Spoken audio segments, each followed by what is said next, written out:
Good afternoon, everybody. Welcome to the Intergroup of the Welfare and Conservation of Animals. That's the Intergroup of the European Parliament. And we have a special group for companion animals, dogs and cats, welfare group. And this afternoon we have, in fact, a very good offer to all of you to join us on two, in fact, discussions. We have subsequently two items to be discussed in our today's meeting. It's about the Nova Kakhovka, which is in Ukraine, dam explosion, and the importance of the identification and registration of companion animals. So let me to welcome everybody joining our discussion. Both items and titles are very current. Let me to begin from disastrous impact which we have seen after the Kakhovka hydroelectric power station was blown by the Russian occupiers, and it happened on the 6th of June this month, leading, of course, to flooding of surrounding areas and with the water levels reaching up to 6 meters. What happened, in fact, the dam contained some 18 square kilometers of water, which is, as to compare, is like the Great Salt Lake in United States of America. So after this disastrous action of environmental terrorism performed by the Russian occupiers, which might be called as environmental bomb of mass destruction, homes and infrastructure have been destroyed. Land became unsuitable for agriculture, and water supply in fact been stopped and destroyed. During this act of terrorism, in fact, many parts of this dam were destroyed, and around 400 tons of oil, which lubricants, special lubricants used for performance of this hydroelectric station came into the water and become an additional polluter after this act of destruction. In fact, to understand the scale of flooding, I just went through some statistics. According to the Ukrainian government site, around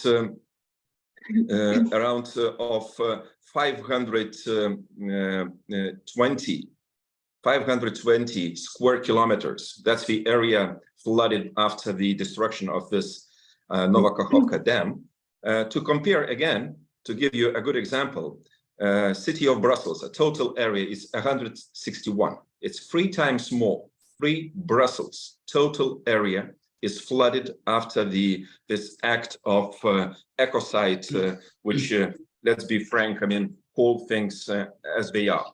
So, in fact, the flooding, the wave, which appeared to be after the destruction, was up to 5.6 meters high, and it went with a speed of 24 kilometers per hour and continued to go around 90 kilometers. You can imagine the speed and scale of destruction on its way. And in fact, many people, tens of thousands of people were reallocated. Livelihood of those people was destroyed. And normally, during that very sudden flooding, of course, everybody suffered.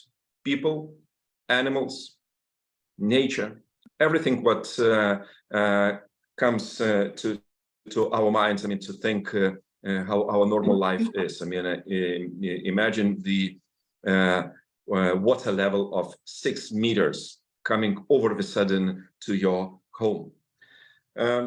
And in fact, those who suffered probably the most were animals.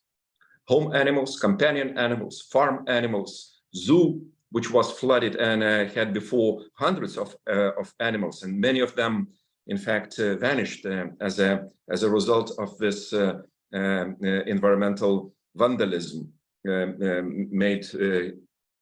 man-made by, in fact, by the Russian side. So that's why, of course, I mean, expressing our support, solidarity, and providing humanitarian assistance to Ukraine, we have to think about those who are most exposed to damage animals. So that's why today we will speak about the impact of the Nova Kakhovka Dam destruction on the welfare of animals in that particular area of Ukraine. And indeed, we will have three presentations for the first part of our discussion. I'm very privileged, I mean, to have two speakers from the Ukrainian side, as well one from the Lithuanian one. And before we go on this very issue, let me to remind you and to ask you to submit any questions to the chat, which you will find in the lower part of your screen. If you want to ask anybody any particular question, please indicate, and you will be given a reply. So to begin with, it is my indeed great pleasure to give a floor and to invite to speak our first speaker, Ms. Yulia Ovchinnikova, who is a member of Parliament of Ukraine, Verkhovna Rada, and she's the chair of Subcommittee on Forest Resources, Biodiversity, Natural Landscapes, Nature Reserve Fund, and she is also working on the issues of approximation of Ukrainian legislation to EU legislation in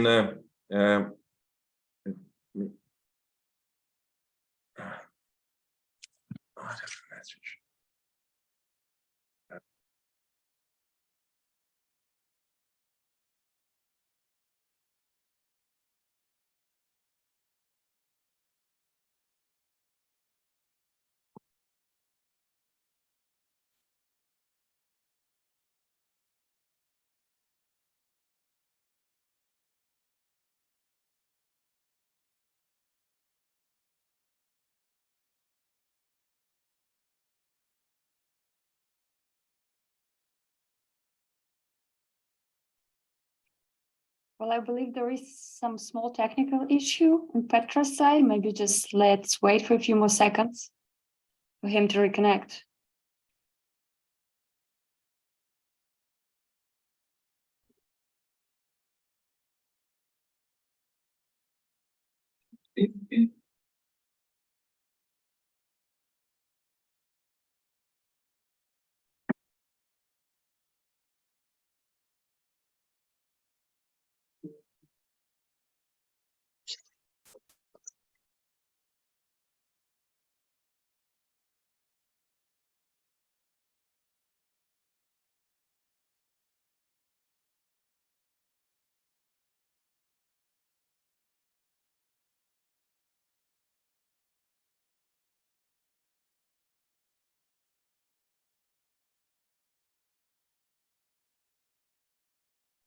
Excuse me for this technical problem, which occurred accidentally.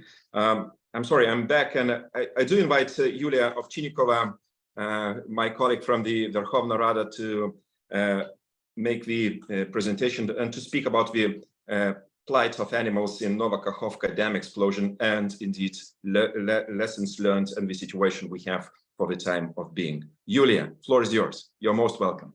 Thank you very much, dear Mr. Chairman, dear colleagues. First of all, I'm very appreciated to be invited to Intergroup side event. To tell the truth, we also have in our Ukrainian parliament, the interfractional group. Maybe it's the first group for the 30 years which work in the sphere of protected animals, and I'll be happy and an honor to be the co-chair of this group. So, and I'll come back to our topic. The Russian aggressions against Ukraine is the biggest anthropogenic catastrophe in the 21st century that dramatically affects people, our environmental and global ecosystem. So nature knows no border. Bomb shelling, thousands of killed, thousands of kidnapping or captured, millions of lost their homes and displaced. Russian Federation must be taken to responsibility as a world criminal for this global humanitarian crisis, genocide and ecocide. So Russia must be taken responsibility politically, legally and financially. So the consequences of military aggression of the Russian Federation on the territory of Ukraine include the mass destruction of flora and fauna, posing to the atmosphere, water resources, soil pollution, as well as disruption of marine and river ecosystems. In certain territories of the state, the situation is approaching an ecological disaster. This will have a long-term consequence not only for Ukraine, but also for the environment of the whole Europe. So, first of all, let me just some numbers of environmental damages caused by the war. You can see this on this slide, 900 nature reserved areas of national and local importance. This is approximately 29% of all nature protected area of Ukraine. 16 Ramsar sites, this is 81% of all Ramsar territories in our country. 160 territories of Emerald Network, this is 35% of all Emerald Networks of our country. 30% of the territory of Ukraine is contaminated with the explosive remnants of the war. So we have #1 in the whole world in the minor. It's terrible, terrible numbers. 33 million tons of greenhouses gas emissions spit into the atmosphere. More than 2.45 million hectares of forest were destroyed. So together with our partners, Ukraine has developed unique methodology for environmental loss assessment. It created a special crisis center which fixed all this damage in order to have the reparation for the future. And currently, Ukraine is one of the few countries where a national legislation defines such a category of crime. Definition of crime is ecocide, which is the mass destruction of flora and fauna of other action. And we have this article in our criminal code. This is Article 441. I know that such situations which have the legislative level in the Belgium, as I know the Stop Ecocide International to give us information that's maybe 2 weeks ago in Brazil, also in the legislative level, has adopted the law which have the article of ecocide. So for today, the prosecutor office is already conducting the procedural lead of 12 criminal proceedings under Article 441. So, and about this Kakhovka accident block. On the night of June 6, Russia blew up the Kakhovka Dam, which caused large-scale flooding of cities and territories. It was another act of ecocide by the Russian Federation. So criminal action caused a man-made disaster. The upper part of dam was destroyed, which was the last step of the Dnipro cascade of hydroelectric power plant and held a reservoir with a volume of 18.2 cubic kilometers, as a result of which the uncontrolled leakage of the water began. Thousands of people became homeless and need to be evacuated. Irreversible damage has been caused to the environmental and natural resources have been lost. So as a result of aggression criminal action, the entire ecosystem was damaged. The habitat was disturbed and led to the mass deaths of wild and domestic animals. The water of Dnipro and Black Sea was polluted. The water supply was disrupted. Some population was deprived from the access of drinking water. This is a risk of drained land swamping and the change the climate regime of the region. So decrease of the water level in the Kakhovka reservoir and water supply for operation needs, disruption. So this disruption significantly increased the risk of an accident at the Zaporozhye nuclear power plant. The largest in Europe, and create a real threat of irradiation the entire of the continent. as well as humanitarian and environmental danger, not only for the population of Ukraine, but also to the Black region and all Europe as well. But we know that it's all whole world. So the destruction of the dam caused huge flora and fauna losses. According to the Ministry of Environmental Protection and Natural Resources, 333 species of animal and plants, which have various conservation status, as well as 25 types of habitats, are at the risk of destruction. Some ecosystems in Ukraine, including the Lower Dnipro, the Veliki Lug, Kamenska Sich, and Sviatovska Ivory Coast National Parks, may be lost forever. For example, the Lower Dnipro National Park consists of 80,000 hectares of protected territories with the species of biodiversity, not only the part of Ukrainian Natural Resource Fund, but also 9 Emerald Network sites and 5 Ramsar sites are potentially affected. So the Kakhovka Reservoir is covered with dead fish. This is approximately 95,000 tons of living biological resources. Dead dolphins from Ukrainian shores and found on the shores of the Black Sea in Bulgaria and in Turkey. More than 150 official cases have been recorded. There is the probability that flow will bring the bodies of the wild animals from the southern region of Ukraine to this region. About 20,000 wild animals lived on the flooded territory. Some of them are endemic species, found not only in the south of Ukraine. So, and currently it's impossible to accurately access the damage caused to the environmental and fauna. It's necessary for the water to recede. The undermining of the Kakhovka hydroelectric power station became another pre-planned act to state terrorism, which created a deadly danger for people and all living things on both banks of Dnipro rivers below the Kakhovka Reservoir, as well as undeniable and unprecedented act for ecocide, the impact of which goes for beyond the borders in Ukraine. So as you know, the president of Ukraine was also in formula of peace include the point 8 of ecocide, its Ukrainian formula of peace. And as I know, on Thursday in this week will be the first meeting high-level panel for work in the ecocide issues. I know a lot of our colleagues, member of parliament, the International Parliamentary Alliance of Recognition Ecocide also invited and will be on this high-level first meeting in Ukraine.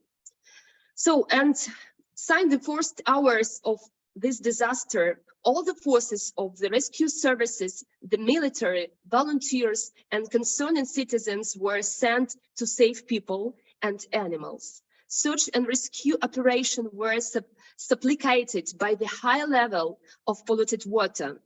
So, and many pet owners simply couldn't get to their homes in time to pick up their pets because the water was coming so fast. The destructive flow carried a large number of debris from the resident buildings, fencings, cars, other equipment, so trees and even mines that were displaced due to flooding. This was dangerous because it were carried out under constant fire by the Russian troops on the boats that carried out the evacuation and rescue of people and animals.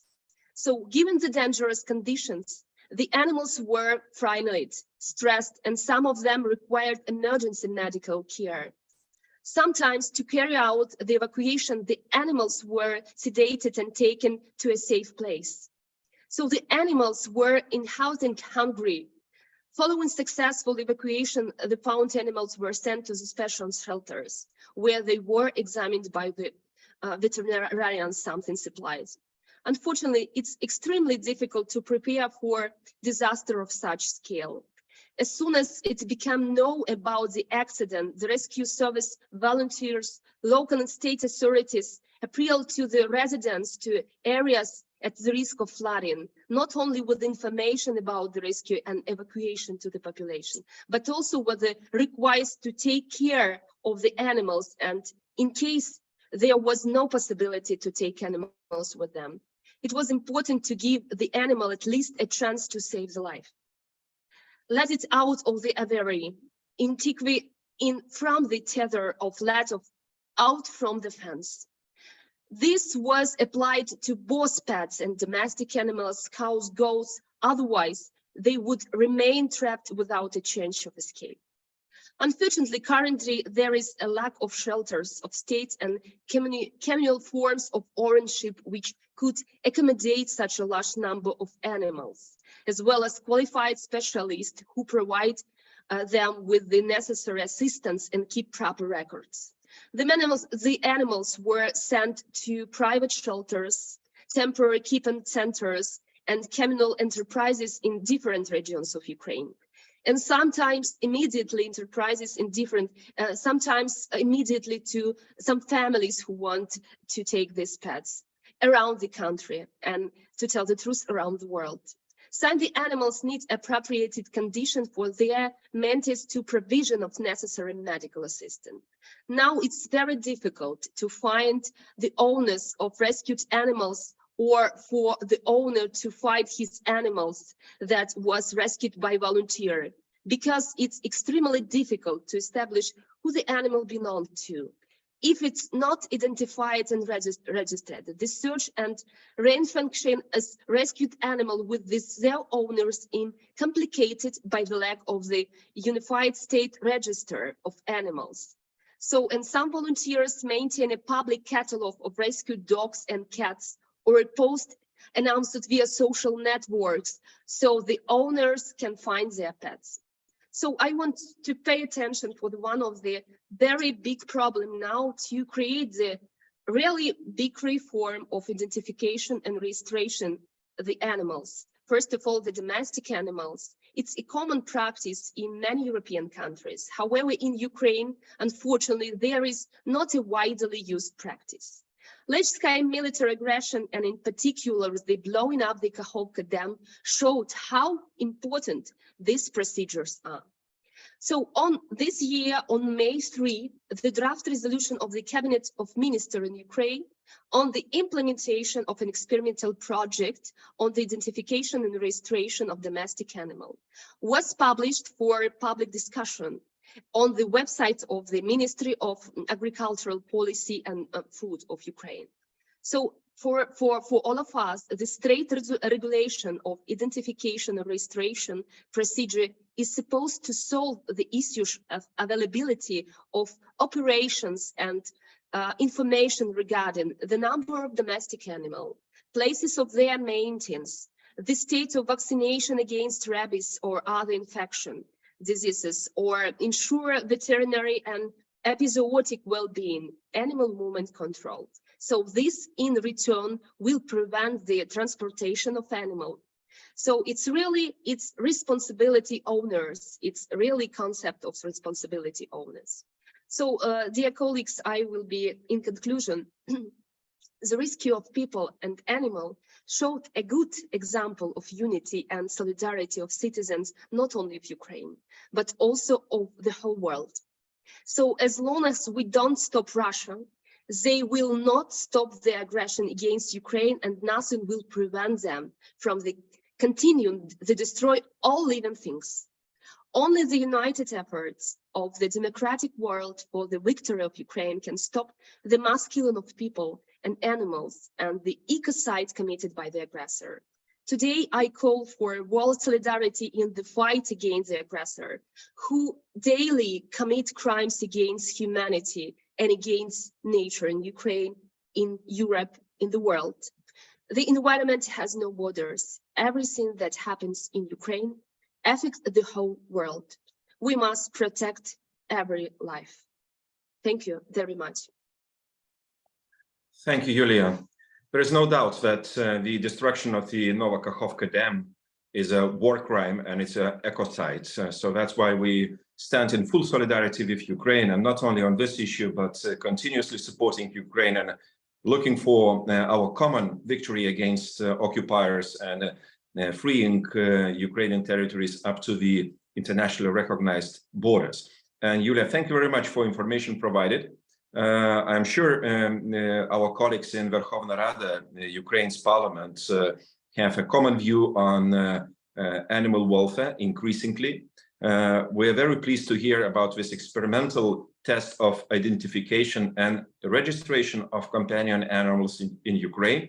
We wish you all the best. And indeed, it's a great example of Ukraine's state policy, and Ukraine is a candidate country for the European Union membership to follow this policy line, and you can rely on our support. And if you have any questions, please come back, ask anything you want to know about the policies in the European Union in this regard, and we will be very happy to stay in touch and to support our Ukrainian colleagues and those like-minded people in your country. Thank you, Yulia. Thank you very much.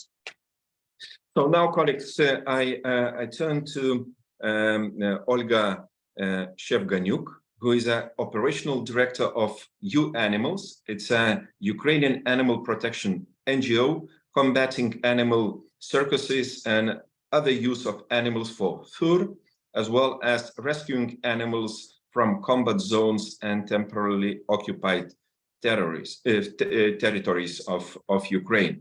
And indeed, Olga has agreed to speak about ecocide and animals of Ukraine, welfare of animals in Ukraine. Olga, floor is yours. Thank you. I hope you can hear me well, and thank you all. Yes, we do. Super. Thank you all for the interest in coming here. I will ask Valentina to help me with the demonstration of the presentation, where I have some Just give me a second. So I will start already while you're opening to save our time. U-Animals was founded in 2016. And from that time, we actually were working with deputies who support the laws, who are ready to work on their implementation in Ukraine. We were working with the opinion of the publicity on different questions, starting from the topic of the use of animals in entertainment, ending with the fur farming in Ukraine, and so on. So we can go with the next slide. And yes, a while ago, in the middle of last year, we actually realized that everything what is happening here in Ukraine right now, due to the Russians, due to the war, is not actually the result. It's not just a side effect. We realized that they do this for a separate reason as well, because it's not possible to shell zoos, and each territory U-Animals activists came, each newly liberated territory, we saw the same cases, the destruction of forests. They kill animals like for no reasons, for fun. They kill the huge amount of farms. They destroy national reserves and so on. So we started to work with the Stop Ecocide petition. We created it and started to draw the attention of the whole world to the topic. So nowadays, almost every week, we have demonstrations all over the world to bring more attention to this. So next slide, please. Yes, we're the biggest animal rights movement in Ukraine. Next slide, please. These are some numbers of our help, which we already created during this period of time. That's the numbers of 2022. So what we do, we deliver humanitarian aid, we evacuate animals abroad and inside of Ukraine. We help shelters, we have separate volunteers, which is really good because very often a big help from international donors, it goes straight to the big well-known shelters, but the most part of animals is saved in Ukraine now by individuals, and this is what we focus on as well, helping everyone from big to small. Next slide, please. Next slide. So yes, among other projects we have is also the reconstruction of shelters. Actually, right now we are having the first steps on working with demining of the territories as well, because we realize that for national parks is one of the most important things to do. Next slide. We have different other projects to help animals in different spheres because we truly believe every life matters.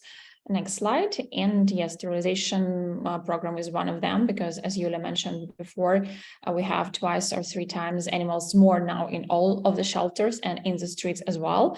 And as a humane way of making this number less, so we started the sterilization program, which now works in more than 30 cities.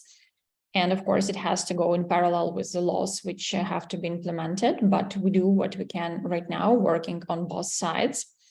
And I was invited to tell about the problems which we had actually while we were working in Nova Kakhovka and the region of the general Kherson region with a problem which was caused. So I will actually, UAnimals was there in the first day. And on the second day after it happens, we already had 12 teams which were working on evacuation problems and all our other problems I will mention later. And which were, of course, the war is already ongoing for 1.5 years. So there are situations which we were prepared to right now, but on the level of NGOs and even on the level on governmental institutions, it was a huge lack of necessary equipment to evacuate animals. Next slide, please. So UAnimals has to open actually the fundraising to help to the main institution, which actually is saving people and animals under ruined buildings, and in such cases as flooding and so on. So we actually have to be included in this and help with buying all the necessary stuff and which is mentioned here. And of course, for UAnimals team, it was the same, starting from the boat and ending for the smaller things which is needed in the situation like that. Next slide. Also, of course, what we faced is absolutely distressed animals as they needed extra attention. So normally when evacuation team goes to the zones under shelling, yes, the front line, it's always like this. And in this case, they also needed a lot of attention. And as the state of animals is important of us and the rescue really needs to be good for them, we needed extra people who needed to calm them down and to find the proper ways so they do not at least damage themselves. And we did our best to comfort them and to send them to better places where they can renew both psychologically, physically, emotionally. There were a lot of animals actually sick, injured, and so on. Next problem. Of course, this is a huge humanitarian catastrophe we felt from the very first day. On this photo, actually, we see it's Nikopol. It's the shelter Kakhovka for like several hundreds of cats living there. And it was already a week after the catastrophe happened. But from the very first day, we had to deliver a huge amount of humanitarian aid, which included food, medicine, cages to evacuate animals, and we actually were doing this for our efforts, for UAnimals' effort, and for the efforts of the rest of the rescuers and volunteers and just separate people who were there and were ready to help, which actually for me was phenomenal because we are all used already to the braveness of Ukrainians, and we're all used that everyone is coming, but the amount of help not only needed, but provided in this day was really enormous. We had a huge support of people all over the world and in Ukraine as well. Next slide, please. So other things which we did on that moment when we came to the region to work with saving animals and of course helping people as well is coordination between volunteers because very often this is what gives a good result. And very often people, they tend to do same things on the same territory. So without coordination, the effectiveness would be much less. Also, we cooperated with local authorities because, of course, we do not have that much skills and that much knowledge. And only in UAnimals team, you probably have heard that Russians, they shoot volunteers as well. So only in UAnimals team twice our volunteers were targeted by Russians. So cooperation also with militarians really means a lot in such situation. And of course, I could not but mention identification and registration of animals, because nowadays these animals mostly, of course, these are animals from the streets, but of course there are lots of animals who were someone's, and there are very little ways to find for them the way back home. And normally it is about the responsibility of owners, but in this case, this is the importance of bringing them back home. So now, instead of being with someone who care for them, they need to be in the shelter, and if they will be lucky, maybe they will have another owner, but it will maybe not happen. So next slide.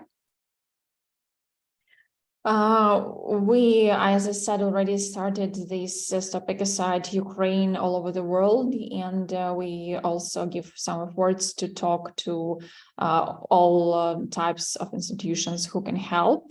Next slide. And here I have mentioned what we actually expect from the people all around the world. So first, we need to really recognize Russia as an eco-terrorist country. And it has to answer earlier or later for all crimes which have been done. And I know that there are some numbers which were counted already, and these are huge numbers. But we all realize that there are something we can never bring back with all the money like which can be given. Species disappear. We spoke to the ecologists, and certain territories will never be able to renew to the state they were before, which means we lose ecocide and we lose the ecosystems. And of course, we all know that water, air, earth, they actually do not have any borders. So it will all influence to the rest of the world, and it influences already. I know about the level of the pollution, of the infections, starting from Chisinau and ending with Sweden, and these are really what we need to do all together, because alone we are not able to face with such an enemy. Also, all we know that although UAnimals and another huge amount of people were there in the first day, UN did not come to Kakhovka, and we, of course, have a lot of questions about that, as all of you, I suppose. So what we really want is to, for the parliamentaries, to appeal to the UN to create a specialist tribunal on Russia's environmental crisis during the war, and of course to join Ukraine and UAnimals to save animal species and environment. That's, I think, is my last slide. Thank you. If you have any questions, I will be willing to answer, and thank you for attention. And yes, while we have work here, it will continue and will get bigger. And sometimes the scale of the talks we have with the team is something mind-blowing. Like nowadays we are preparing for potential nuclear disaster, and we prepare what we can do now to help people and animals later. So it's better to start earlier and to do small steps everyone can do to make a big change now, because the later, the more problems we would have. So thank you for being with us.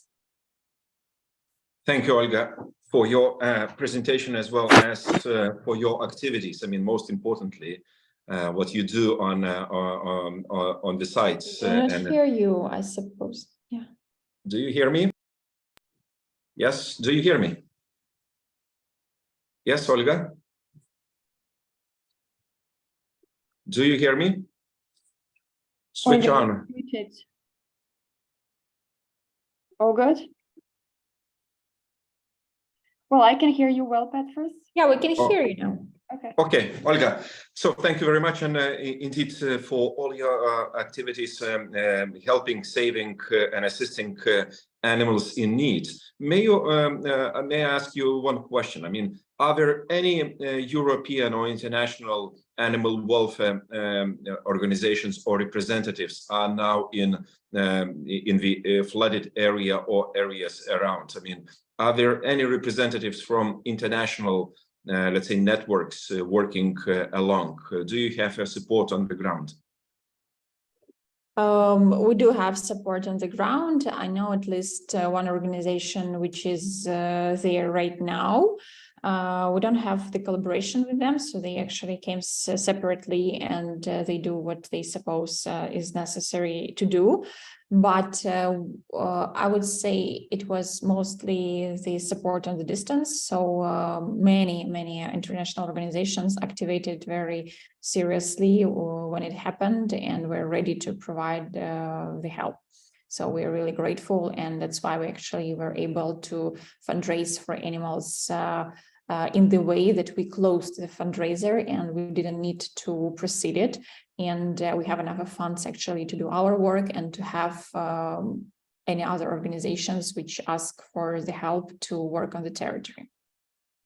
Thank you, Olga. Thank you, and I'm very glad you've been given so needed support. And so, as you're absolutely right. I mean, the European Parliament in June adopted a very strong resolution, by the way, once again, addressing all those issues you mentioned before. And thank you for taking this very political, but rightly so, approach. I mean, calling things rightly as they are. I mean, first of all, and you know, bringing this kind of European solidarity against the aggression. It's most important because animals are just one side or one part of those who suffer from this war of aggression against Ukraine. So thank you very much. And colleagues, let me to invite our third speaker, who is Lina Vaitiekūnaitė, representing the Lithuanian NGO under the title Animals Welfare Initiatives. And as far as I know, this NGO is involved in assisting Ukrainian colleagues and those NGOs, and in particular animals in need. So I'm looking forward to hear the presentation from Lina Vaitiekūnaitė. Lina, are you with us? Yes, hello. Hello, Lina. I'm here. Hi, everyone. Go ahead. Hi, everyone. My name is Lina. I am coordinator of the animal health projects in Ukraine at GGI. I will read the replay because it's easier for me and also to make sure I have conveyed the message. It has been a year and a half that GGI is helping animals in Ukraine. Indeed, there were different logistical struggles from the very beginning, but following the recent explosion of the Nova Kakhovka dam, we really feel the urge to highlight the lack of organization among animal rescue teams present on the ground. What is lacking the most today in the absence of coordination among the NGOs who are rescuing animals? We believe we will have been able to help animals affected by the dam explosion if there was coordination by the authorities. Without coordination, unfortunately, NGOs cannot avoid duplication of their efforts. Often they will go to the same place only because in disasters of Zug scale, it is unclear from the very beginning where the needs are the biggest at what logistical roads are functioning. Just it should be recognized that this lack of coordination supports competition among some NGOs in Ukraine. Therefore, in order to able to provide timely and necessary assistance to animals in Ukraine, they should be integrated into the disaster management plans at the country level, rather than providing an ad hoc response to a disaster after it has occurred. The preparation is case for saving lives.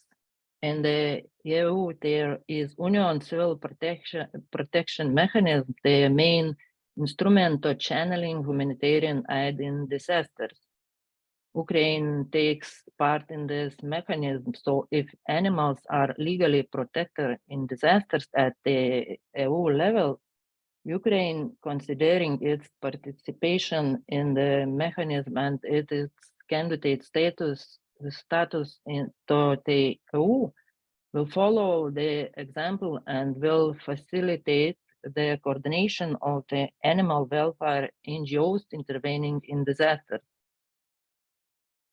We call for better protections of animals in disasters at the EU level as a means to set an example around the world. Thank you.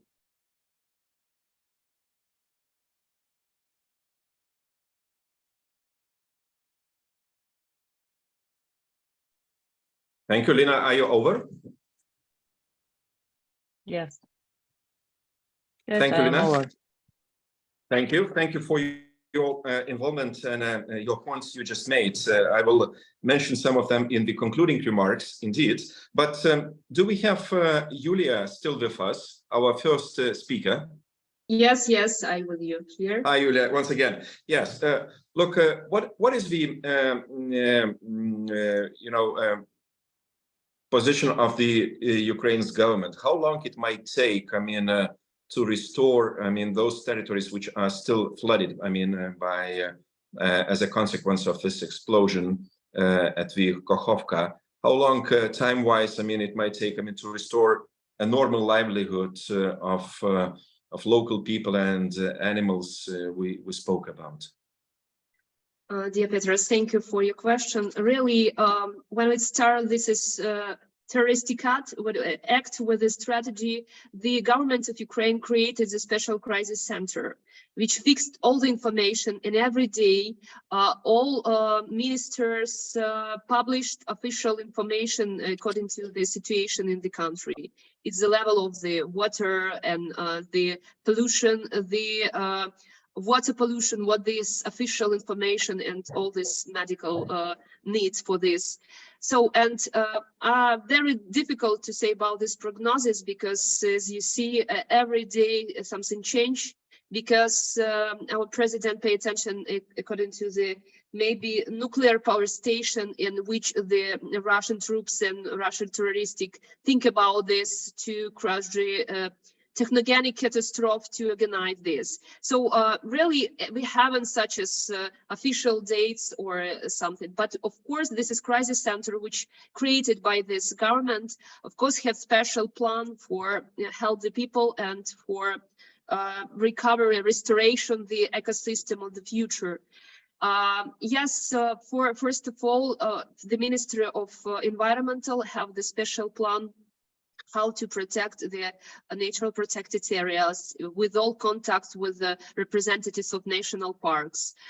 We have communication with all ministers near the Romania, Turkey, Bulgaria. We try to cooperate with this plan for protect Black Sea, Azov Sea, and have the cooperation with the big association. So step by step, we try to organize this as plan. But of course, it's the first time, maybe it's for the 10 years, is the big anthropogenic catastrophe after the Chernobyl disaster. So, and I think that for us necessary to more involve the modern laboratories for expertise. And for this, as I say before, created a high-level expert group who works with the ecocide issues and with the plan of all the situation are fixed, the crisis center.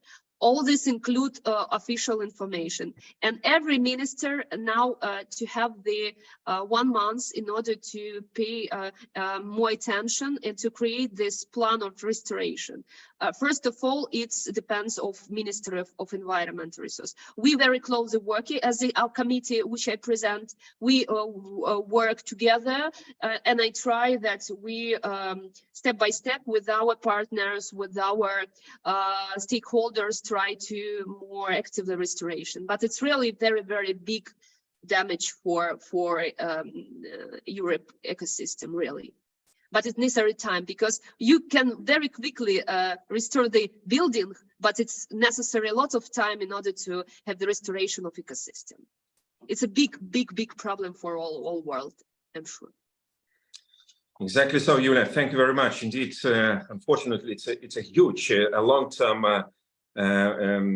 disaster, which will have many consequences, which probably we still can't figure out. I mean, in what kind of shape and result it might come at the later stage. I will just mention to all the audience that among the debris, animals, whatever, I mean, what was on the way, I mean, the wave, this high wave took away many mines which were, used by the Russian militaries, I mean, and been planted along the banks of the river. So that's why, I mean, with all those things now in the Black Sea and moving around, you just imagine, I mean, what kind of consequences it might have for humans as well as for all living species.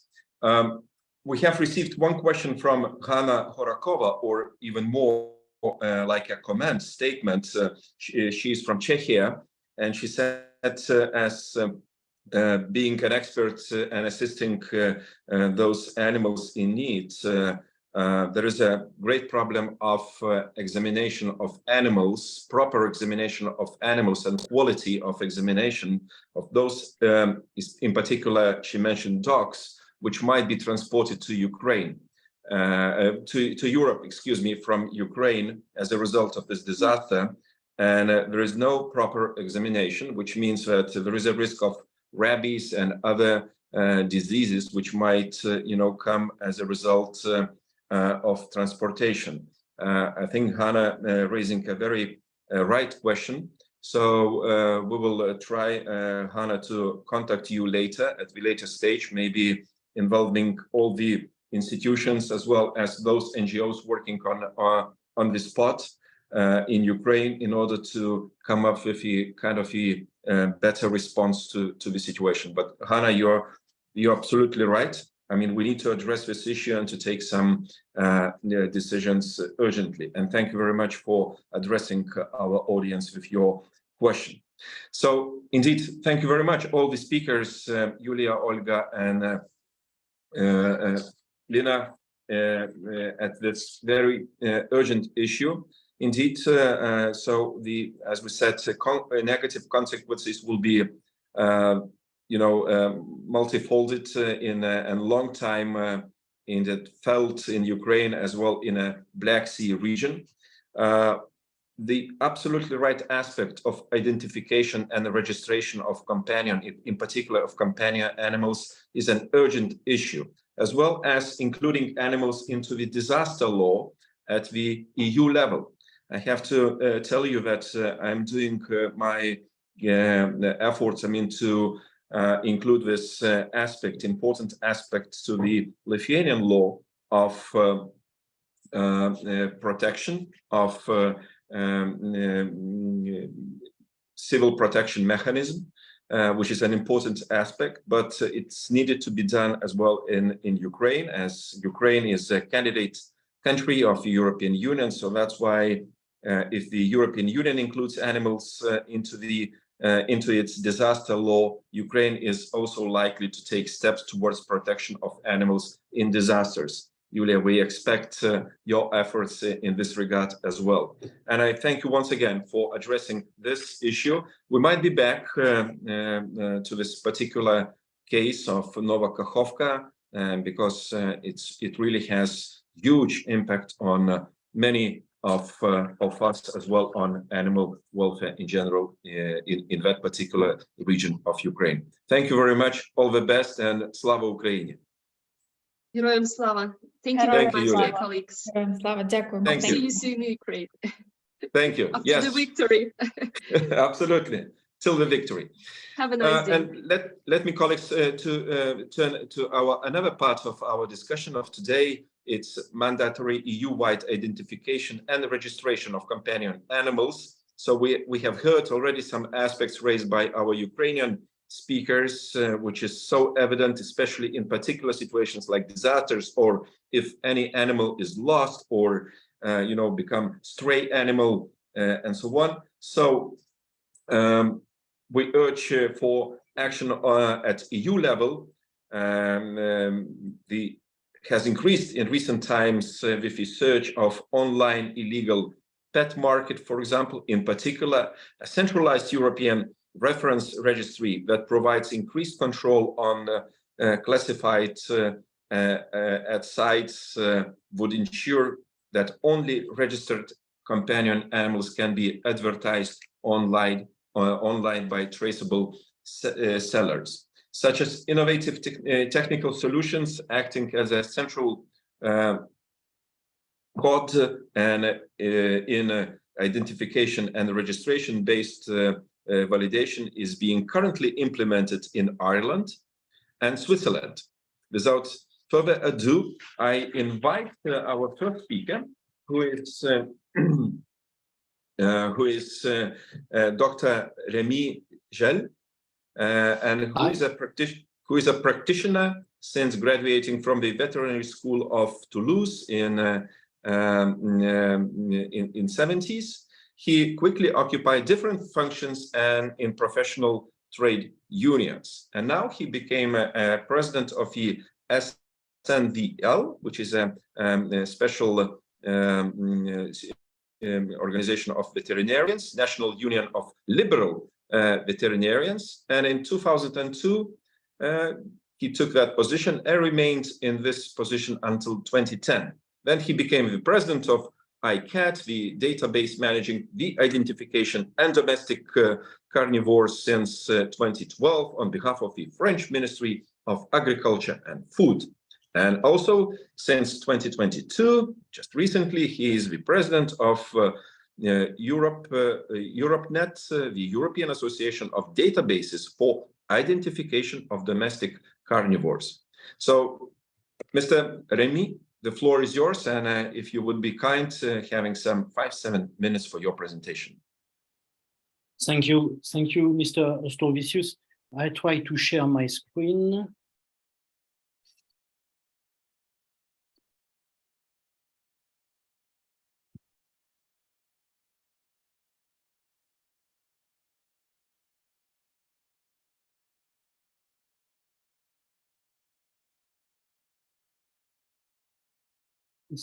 Is it good for everybody? Yes, we can see it. Okay, I want to thank you, Mr. Ostrovicius, to organizing this meeting and to the working group for welcoming us and allowing us to exchange views on this important subject. Finbar Eslin, our General Secretary in EuropeNet, and myself as President are going to tell you about the paths taken by our association, which represent almost 50 databases in 26 European countries, and propose a way forward in the field of pet identification and registration, for which we are asking for your help and support. Some history, the problem of animals being lost in country, sorry, a little problem. Okay, in countries in which they were not registered, demonstrated the need for an integrated database that was not constrained by borders. EPN was founded in 2000 by a group of national and local associations based across Europe who registered owner information about pets that have been uniquely identified with a transponder. The aim of the of the organization at this time was to bring together lost pets with their owners. So next one, I don't know. Sorry. It doesn't work to have the second one.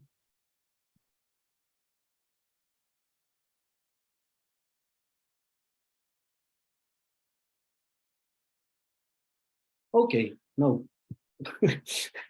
It's the present. After 23 years operating in this area, EPN has gained so much expertise and experience and knows that mandatory IONR serves the animals, their owners, and the authorities. EuroPetNet is a perfect working example of transnational interoperable databases working together, illustrating how different databases can come together to safeguard animal welfare. Proper identification certified by vets and authorized personnel registered in regulated databases which are connected to each other should be the minimum standard that we work towards.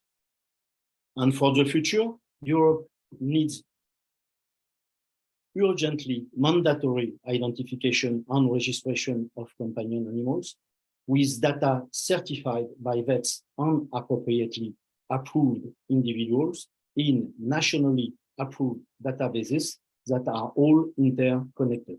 That we need this urgently. A coherent IONR system is also the basis of other future advances in pet welfare, in consumer protection, in the One World initiative, and in preventing tax evasion for authorities from the very lucrative pet sale trade. EPN will continue to work towards these goals and will continue to lobby for proper certified IONR across Europe, improved regulation of the pet advertisement sector, and an electronic version of the pet passport. I've finished for this introduction, and I let the floor to my colleague, General Secretary Finbar Eslin. Thank you. And I stop. Thank you very much. Thank you very much. You work as a team, as a good team. Let me to introduce our next speaker, who is Mr. Finbar Eslin. He is a veterinary surgeon and who has worked in private practice in Ireland since qualifying from the veterinary school in Dublin, and he is a campaigner for legislative change in the area, meaning identification and registration. And he's the Secretary General of the Central European Database EuroPetNet. And he continues to be very active, and for good reason, in the organization's development of the pet advertising controls and an electronic, I emphasize, electronic version of the paper-based pet passport. Mr. Finbar, you have a floor and 10 minutes in your pocket. Thanks, Petrus, and a big thank you both to you and to the Intergroup. You've always been very helpful for us in trying to get our message across. I'm just going to try and share the screen. You might confirm when that is showing.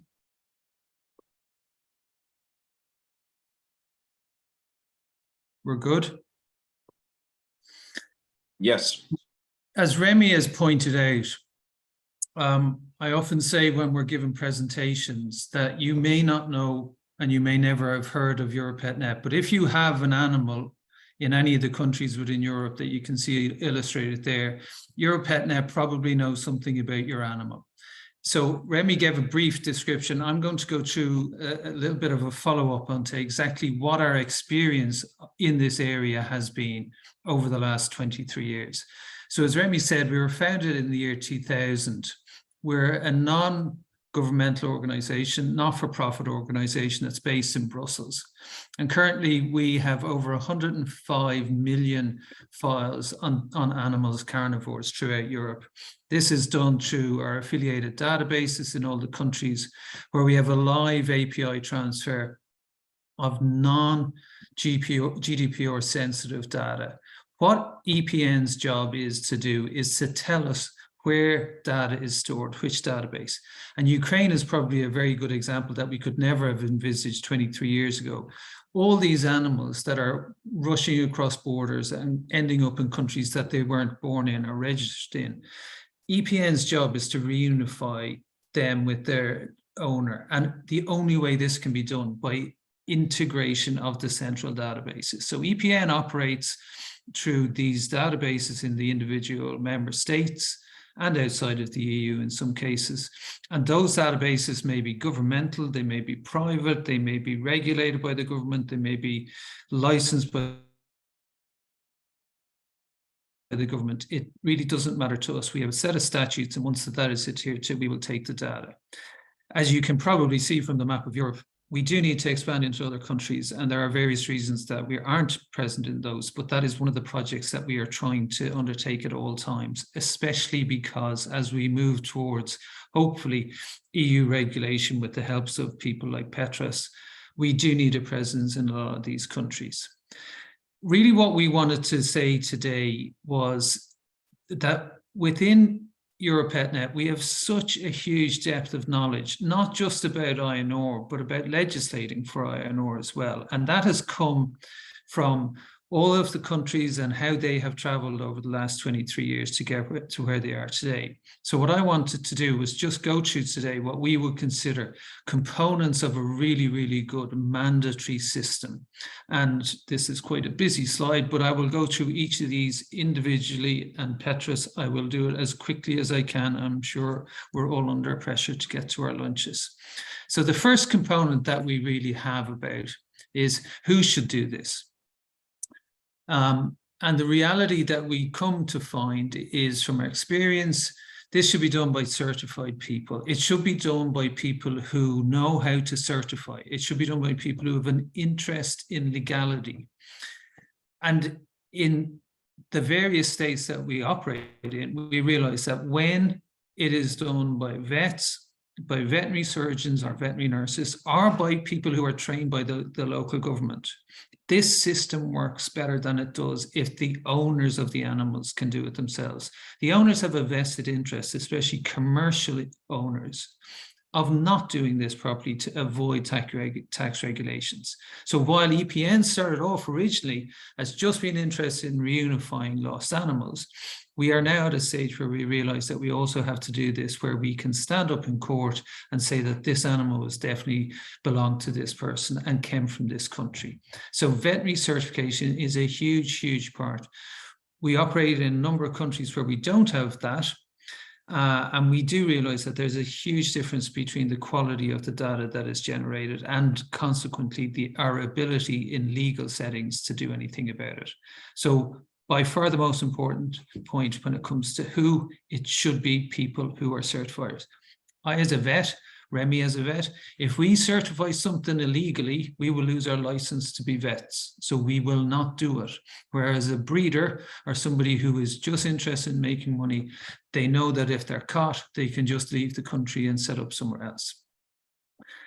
So the second slide is there has to be some regulation of the type of chips that we have. And this at the moment is a huge threat from the Far East, where the likes of China are willing to produce chips with any coding on it.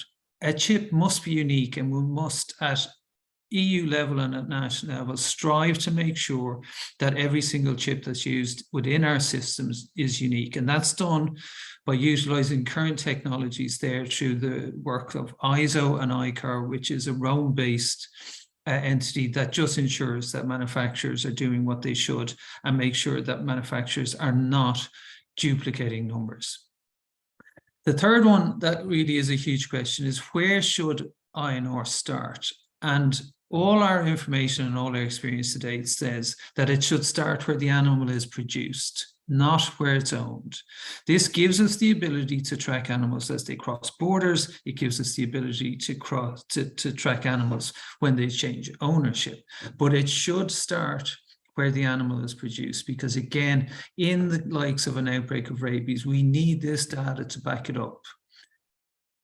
Producers are very, very in favor of this. They do not have a problem. They're not trying to hide. Yes, the illegal ones and those involved in fraud and tax evasion will want to, but legitimate breeders who are interested in animal welfare will have no problems in having their details recorded. It also makes it easier for governments that there's a much smaller number of the general population that you have to educate about the law.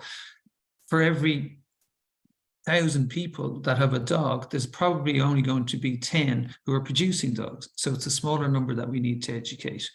And all we need them to do is, once they pass the dog on to the new owner, they register the details of the new ownership with the database. So in many ways, I hate comparing it to cattle, but it really is a farm to fork solution. Every single ownership of every animal should be recorded. We have to be able to prove to the owners that it's done. And the easiest way to do this is to produce some certificate of ownership to say that you are the registered owner of this animal in your country. In different countries, that may well be a passport. In Ireland, we have an actual statutory hard copy certificate that we send out in the post, and all the details are on it. The advantage for the authorities is this: you only need to convince the dog and cat and other carnivore owning populace that they need one of these and the details need to be correct. That's the only message they need. We can get complicated about it, but if we reduce this to basic, you need a cert and the details need to be correct. That's all they ever have to remember. If they move house, if they sell the dog, if they change mobile numbers, they need to inform the database. So we will always have live data of where they are and who they are. So as I said, we all know that dogs change hands and cats change hands. It has to be very robust. There's no point in knowing where these animals were produced. We need to know who owns them at every single stage during life. In Ireland, we have a very, very strong system whereby we make sure that both the person selling the dog or supplying it and the person purchasing the dog, and when I say dog, I also mean cat and ferret and rabbit and bird, both of those have to communicate with the database, and that ensures that our data is correct at all times. It doesn't necessarily have to be veterinary certified, but there has to be a legally auditable trail there so that we can go to court and say that the dog, cat, whatever, was in the ownership of a certain person at a certain time. So this is really, really important. And this is, again, what Petras has always been very kind to us and given us forums to discuss this. We need to have a system whereby databases can talk to each other centrally. Ukraine is a perfect example of where these animals may cross through 6 or 7 borders and end up in their end home. It's the same when people go on holidays. It's the same when an animal can walk out the door in Germany and cross into Poland. It is utterly futile to have independent databases within countries that nobody else knows about it. And that's what EuroPetNet currently is. It's a perfect working live example of how all these systems talk to each other. And it is not subject to GDPR because, as I said, we're not storing the data concerning the owners of the animals. We're just storing the data of where the data is, what the creature is, and what the microchip number. And it is so successful a system that within Ireland, in order to provide database facilities for dogs, you must be a member of EPN, because the Irish government has analysed this and said that this should be almost like a central clearinghouse to ensure that there is proper communication across the databases. EPN just isn't a search engine. We use it for very many other things, including making sure that there isn't duplication, making sure that people are not illegally importing chips from China, getting them ordered over there and coded. That will seriously undermine the whole integrity of the system. So it's not just a simple system that you look it up and it tells you where it is. We also have 6 or 7 other methods by which, if we don't have a registration live, we can still try and track the animal to its original owner. So we believe in Ireland, currently in France as well, that one of the biggest controls to make sure that everybody is getting their animal properly chipped is when it is advertised. We all live in a digital world now where the vast majority of animals are advertised for sale or supply on the internet. And we believe that rather than the police, animal agencies going out and having to sit in car parks waiting to catch people, this is where we should regulate the trade in animal production, is it at the advertising level. So in Ireland in 2019, we were the first country to introduce legislation that ensured any animal, any dog that was offered for sale or supply had to be, the chip number had to be included in the advertisement. We have a system in Ireland now. It's also in Switzerland, and France has just recently legislated in the same regard to make sure that that chip number is verified. It's not just made up. It's not just picked out of random. So basically, the online platforms in Ireland will put in the chip number. Their system will ask our system, does this person own this dog? And if they do, then the advertisement is allowed. And it is so much easier for the authorities to regulate INR at this level rather than trying to go to pet shops or anything like that. And in our naive world, Petrus, we would love that the EU would legislate for a pan-European API similar to this. But as we grow, people see the benefits of getting a dog that has been verified through the system. And the national authorities are starting to see that that's also a very good way for them to regulate their tax incomes from these. It's important to realize that every single chip is unique. And this is a brilliant thing about it. There's nobody can kind of fraudulently do this. Everybody is responsible for the chip all the way along the supply chain, from the manufacturer to the importer, to the wholesaler, to the implanter, to the breeder, to the owner, to new owner. And all the database's job is to make sure that all of those steps are recorded. And then it's who's in charge of the enforcement. When people talk about enforcement, they shy away from it because they believe it is incredibly difficult to do. As I pointed out, this is not incredibly difficult to do. We can do this by IT, by AI at computer level, if we just analyze all our advertisement systems, which is where animals trade hands. It is important to constantly educate the public. They do need to keep their details up to date, so that if they move house or if they sell the animal, and we just engage in most of the databases in EPN will have a regular reminder system to make sure that they are aware of any changes needing to be notified.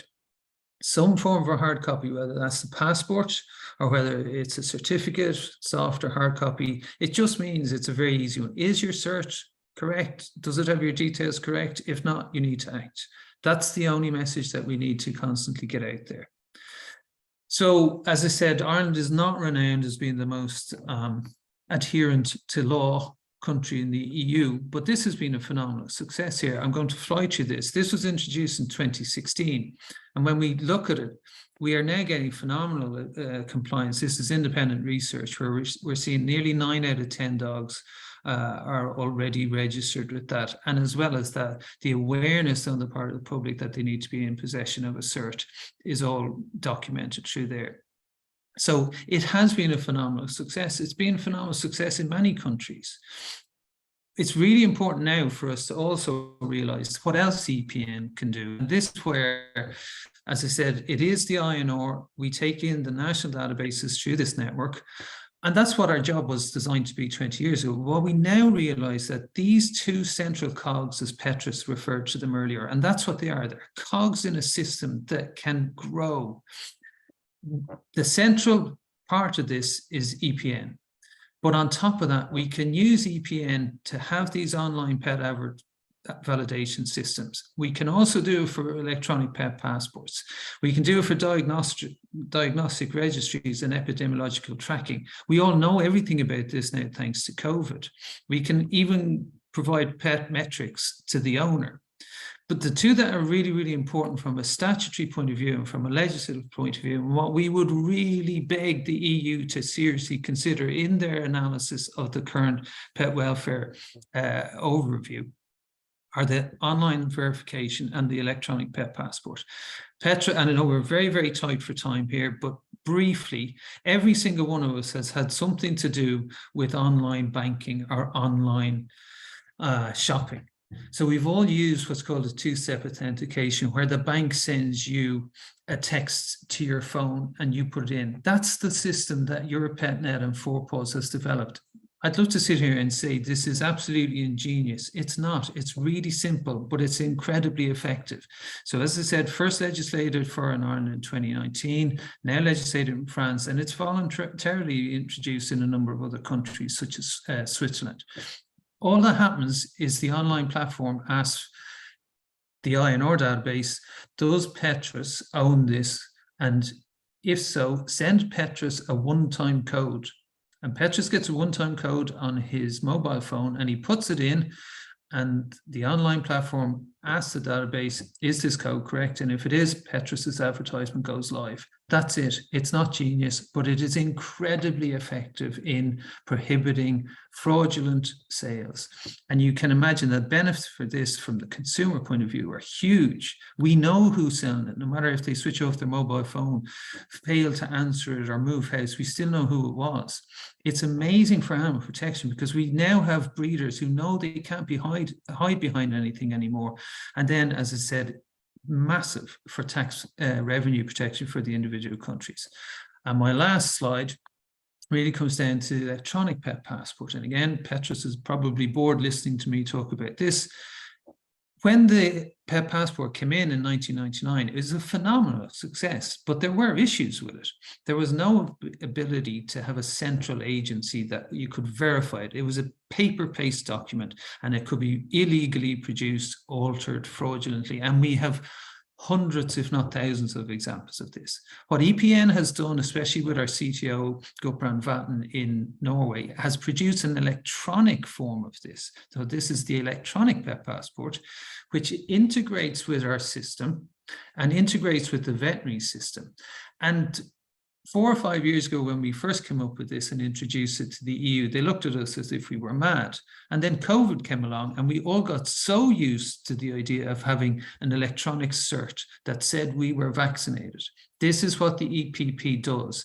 It is an electronic cert that is in the system. You scan the dog or the cat or the ferret's chip.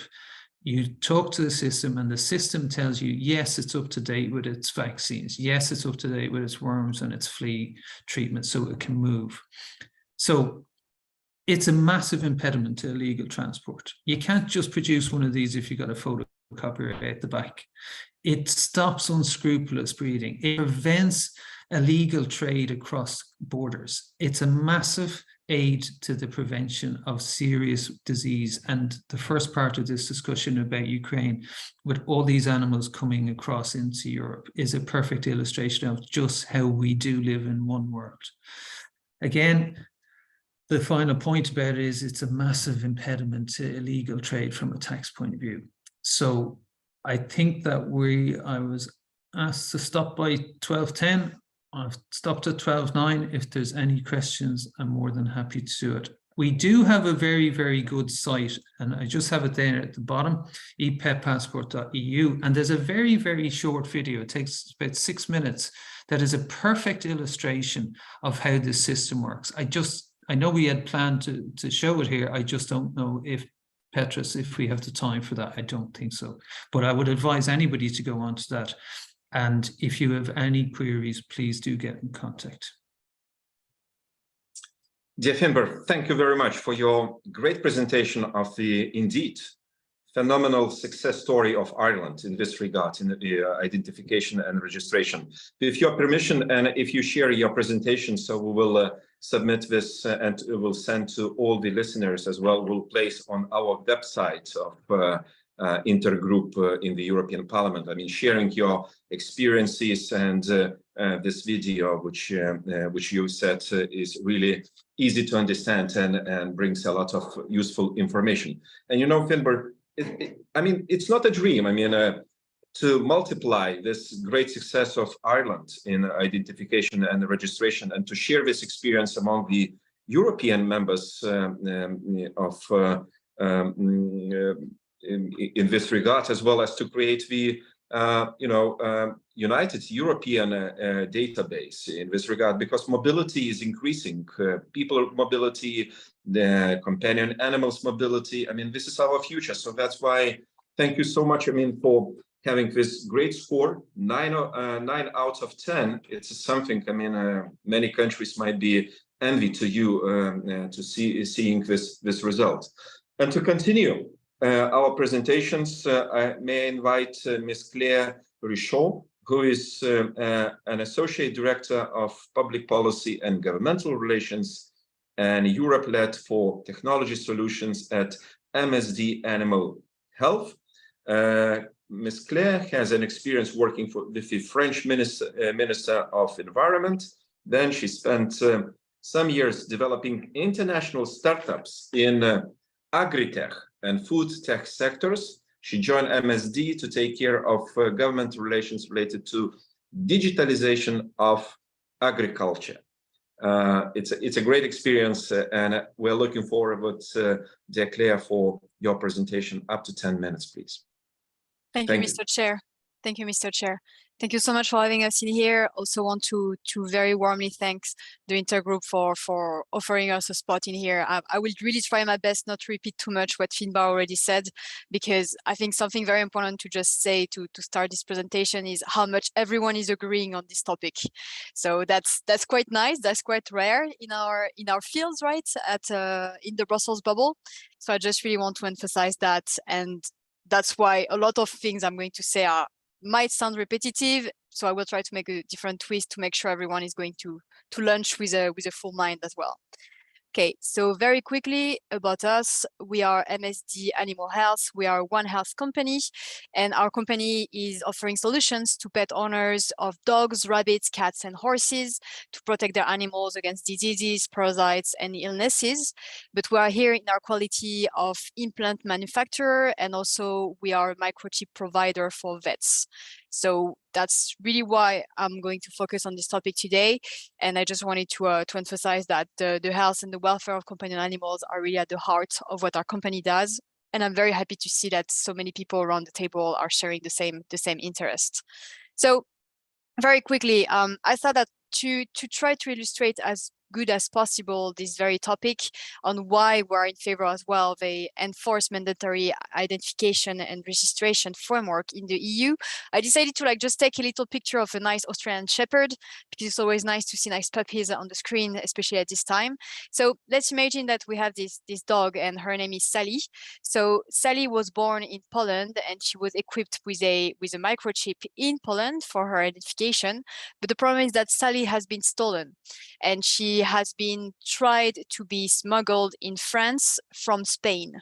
So as you can see, and as it has been said several times, there are so many movements of people and animal in the EU that this use case, which has been brought to me by our technical teams, is happening rather often. So in the case of Sally, what happened and why us MSD are directly involved in this kind of situation is that the French authorities at the border, seeing this dog being smuggled from Spain, the first thing they have to do is to check if the animal is identified. So if the animal is identified with a microchip, with an electronic transponder, for instance, there will be two possibilities. Either the animal is going to be identified with a country code for her microchip, or is going to be with a manufacturer code.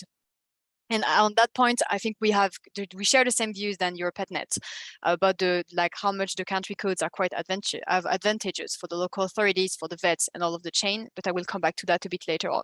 So where do we intervene? The French authorities are going to check indeed if the dog has a country code. If not, it's going to be a manufacturing code. So in our case, it's going to be an MSD code. So they're going to reach out to our company to try to ask us where this chip has been sold. And we are going to have internally to assess with our local teams in several countries, and it can take a lot of time as well, where this microchip has been sold to who, to which veterinarian. And depending on the reactivity of the stakeholders, this can really take weeks. And I can imagine you can imagine that the time it takes really has an impact on the distress of the animal, but also potentially on the distress of the pet owners looking forward to find back the dog. So just to set a bit the scene, this is a little story. We're going to come back a bit later on Sally and the impact of identification and registration in that case. So I'm not going to elaborate too much on that slide because I believe everyone around the table is rather knowledgeable of the good structure we do have in the EU in comparison with some other areas in the world. So we have a good structure in a way that we already have like quite strong regulations in place. We have the animal health law. We also have the EU pets passport regulation. So we have a very good basis, but we can see on the ground that if the structure is there, it's not fully mature because we still know that identification and registration depends on the political will of every single member states. We also see that we are in a situation where we have multiple databases in multiple countries, which is not per se problematic. The problem is that, as Finbar really well explained it before, there is no real link, there is no real bridge between the databases. They don't really communicate within each other. So if you lose your dog, for instance, in Spain, but you come from France, you're going to have an issue to find back the dog very easily, in spite of with the lack of bridge like this. Standardization is also another challenge. I just explained like about country and manufacturing codes. So we do have existing standards already being presented by Finbar just before. So the guidelines and the guidelines for the standardization are already existing. We do not need to reinvent the wheel, but harmonization is rather important. Again, we need to work hand in hand with the pet owners. I can guarantee you that where I come from in Brittany, in the west of France, if you are in the countryside, it's really rare that that people are going to make sure that their animal is microchipped, and that's really a true story. Like you have so many stray cats in farms, and we don't really know to whom they belong, but they are just there. But that's a real big deal. You need to educate a bit better, like the pet owners, to know why it's so important to identify the animals and make sure they're registered in the database. Not going to elaborate either on my other point about the digitalization of health records. It's been very well explained before, but that's a point that we share with EuroPetNet as well. And it's already been explored quite a lot with this group, that we're in a situation where the illegal trading and trafficking of pets is rather high at the moment. So it means that the system in place doesn't fully work. And in result to that, we see very high pressures on the animal protection NGOs, on the manufacturers, and on the pets, because when the animal is lost, the entire chain is being involved to make sure that either the animal is reunited with its owner, or to make sure that the animal is not resulting of a heavy traffic. So it's quite straightforward why we need to systematize the identification of animals in the EU. We have very strong challenges regarding animal health. A better traceability system is going to really prepare the ground to have a better public health system as well, because illegal trafficking results as well on a expansion of zoonoses.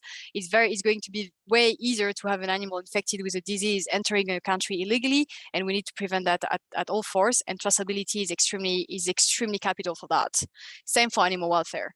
Like more trafficking, less traceability equal more suffering, more distress for the animal. And I'm not going to elaborate on that either because it's quite straightforward, but with identification, we can tackle as well this suffering. My point about environment resources is really about the fact that most of the resources allocated by the animal protection NGOs, us, the manufacturers and the providers as well, could be better allocated to something else. In the case of the NGOs, I mean, we see that the NGOs on the ground are really suffocated with the cost at the moment.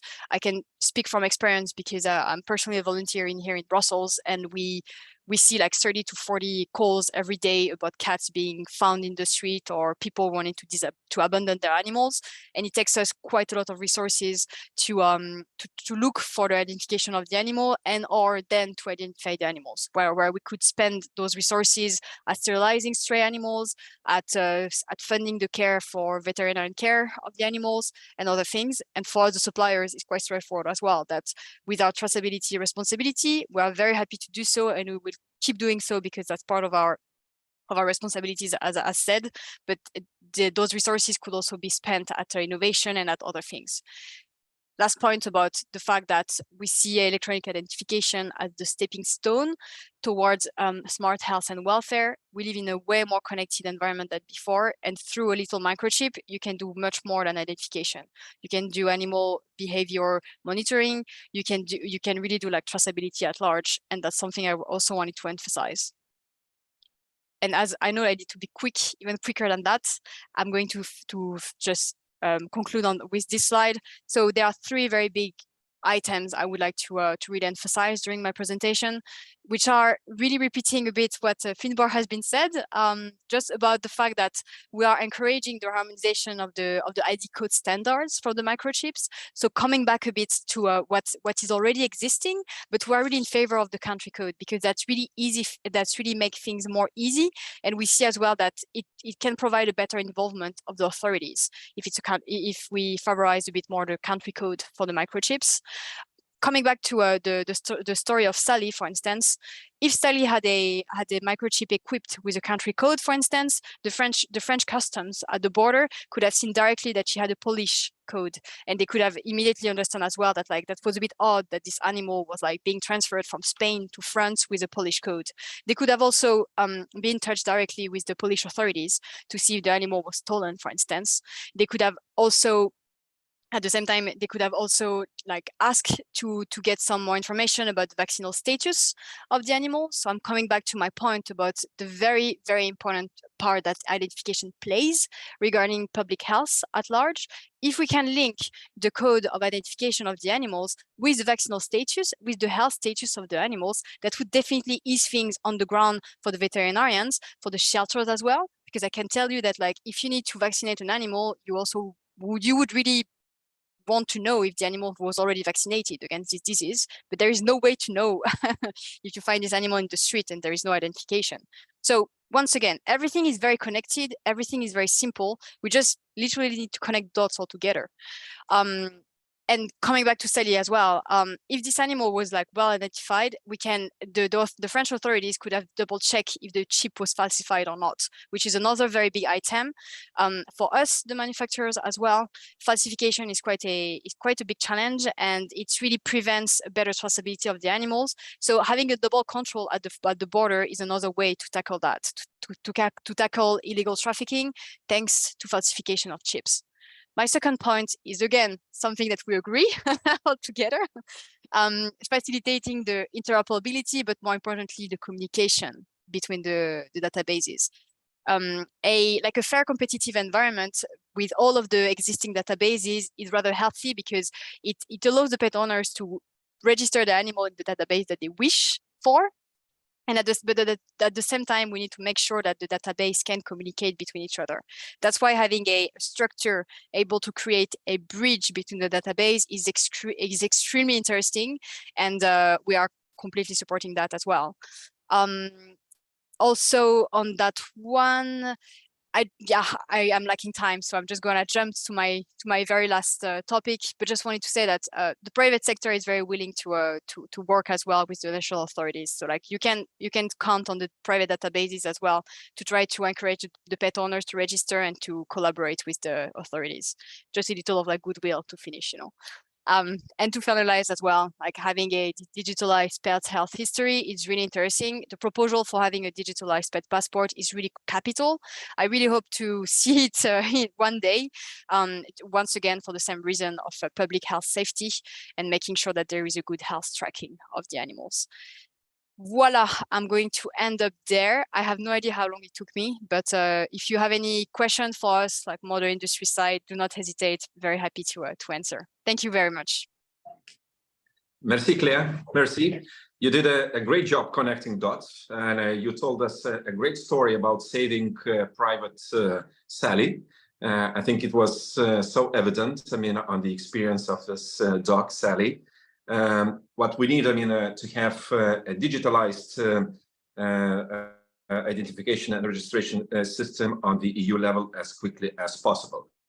May I now turn to our secretariat and to ask, are there any questions which we have received on chat, which might be, made loud,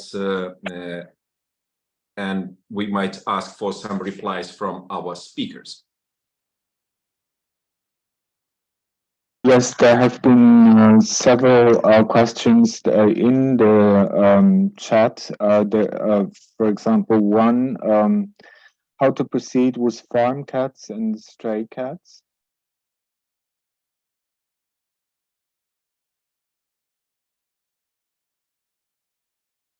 Who would be willing to take this question? I don't mind having a conversation. I think Sure. the reality of it is the infrastructure needs to be there for identification. That's the key. There's an awful lot of stray cats are actually owned, but the other side of things, there's an awful lot of colonies that are in the control of certain groups that are happy enough to be feral or wild colonies. They just need to be identified, need to be registered. So again, as Claire just pointed out, there's no point for animal welfare charities going out to do TNR, trap, neuter and release when they're trapping animals that have already been neutered and they don't know that. So the key to everything is identification and open access to the data that is able to tell people that animal, as Claire says, has been vaccinated, it is neutered, it's living happily ever after, even if it is in a feral colony. And that's the key to the whole thing. And the interoperability is that wherever data exists, everybody should be able to access that to know the status of the animal. As regards purely from an INR, that's what needs to be done with stray cats. There's loads of other things needs to be done, but that's slightly beyond the realm of this discussion. Thank you. Andreas, do we have the Another question was by Beverly, who is asking, is there anything to flag up lost and stolen pets across borders via EuroPetNet? Yeah, so every database has the ability to put a flag on a file so that if it is found or searched for, the person searching for that data knows that it is either lost or stolen. So that system is in place, derived locally at the local or national database level. Mm-hmm. And another question is, can a digital passport be faked? Is there an info about the age of the dog in the passport? So sorry for hogging the limelight here, Petrus, but no, there's not. And this is the beauty of it, that it cannot be faked, because basically what happens is that the system works off the veterinary surgery's practice management system. So if I have as a vet have an animal registered on my system and I vaccinate it or I treat it for something, the European electronic pet passport system just reads my data, and as a result of that, confers certain status on that animal's chip. So there isn't an ability beyond the normal security risks to IT. So is every IT system, can it be hacked? Look, every day in EuroPetNet, we have hundreds and hundreds of attacks on our system. And thankfully to date, our security has held up again, thanks in no small part to our CTO and his team. So Thank you. Andreas?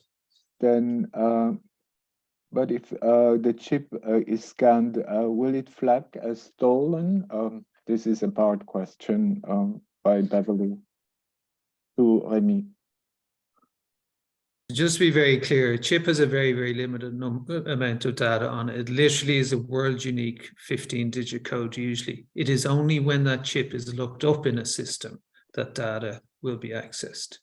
So these are not trackers. The chip does not contain your name and address and postcode or mobile. The chip can be scanned by people with the appropriate equipment, and they and only they can then access the data pertaining to that chip, which is obvious because you can't have anybody and everybody accessing everybody else's personal data. And Beverly continues. May I add something? Yes. Yes, Sorry. please. Come in. It's just if someone wants to keep a stolen dog and never has the chip checked, it will never turn out that it is a stolen dog. So this is not a tracking system, but we would very pleased if there was a registration system at least. Totally agree. We get calls every day to ask us to activate the tracking system on some chip, and we unfortunately do not have that. Yes. And it certainly is not implantable. Claire might have something coming down the line, but at the moment, no. The data protection law in Europe still prevents tracking.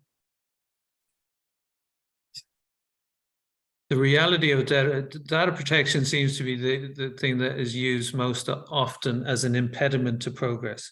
You have to engage with the owner. The owners want to know. They want to know where their animal is. So in general, they will sign data protection consent. And again, we are very strong on this within EPN, that all of our data is GDPR compliant. But you're absolutely right.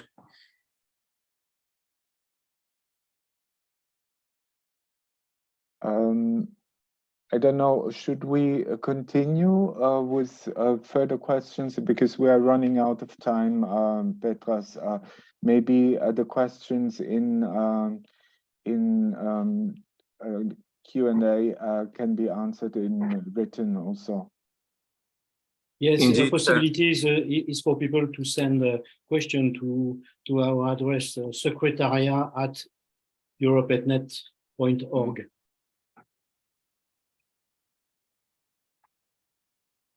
Exactly. Probably I would prefer this way, and this is not because I want to go to have my lunch, but I have to join another meeting, an important meeting with our colleagues, and we will speak about the security situation in Ukraine. Obviously, you know about the situation. So, but let me thank all of you, all speakers of our today exchange. Andreas, we will guarantee that everybody who wants will have an access to all the presentations, yes. And we will make sure that everybody receives a reply to the questions they presented to those speakers. Let me to thank you once again. You know, we keep an eye on legislative work, which is still in the European Commission on 4 major files on animal welfare. Andreas knows it very well, and might present you again with a short overview on what files we're speaking about. And we will continue following those issues, because animal welfare is an important aspect. We really want to see a major improvement by this legislative package on animal welfare. So with this in mind, colleagues, speakers, all present, I thank you, all of you, for your attention, for your devotion to this issue. And I believe that by our joint efforts, we will keep animal welfare issues on agenda, and we will improve in implementation of this policy line. I thank you once again, and have a lovely day. Goodbye then. Goodbye. Thank you, everyone. Bye. Thank you. Bye.